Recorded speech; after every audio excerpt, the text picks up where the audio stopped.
Assalamualaikum. Okey, hari ni ibu nak ajar korang cara nak guna Myfitnesspal dan juga cara nak lock meal breakfast ibu hari ni. Okey, ni adalah meal breakfast ibu pagi ni.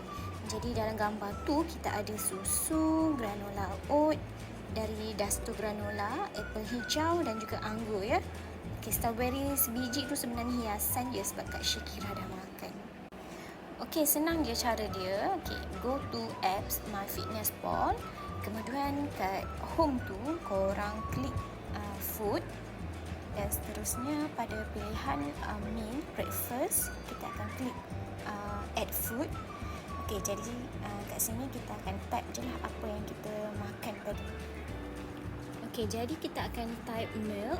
Okey, pilihan kita hari ini adalah fresh milk daripada Dash Lady iaitu 250 ml. Okey, kemudian kita akan adjust ya serving dia jadi 0.5 sebab ibu ambil dalam 100 ml sahaja. Okey, kemudian dah selesai, klik right dekat atas tu. Okey, kemudian kita akan add food lagi.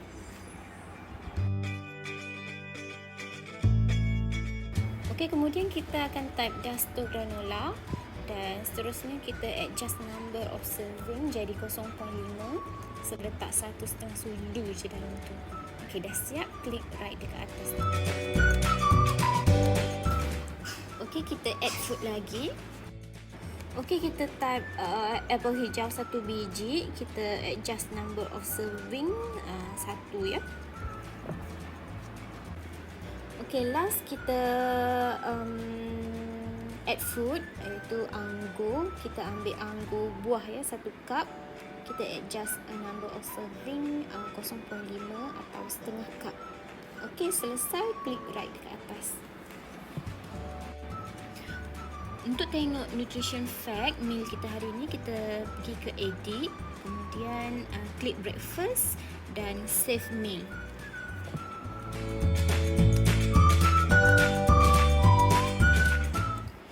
Okey, kat sini Myfitnesspal dia akan tunjukkan nutrition fact bagi meal ibu pagi ni. Jadi ibu dapat tengok dengan lebih jelas dan detail lah nilai carbs dia berapa, fat berapa dan juga nilai protein dia.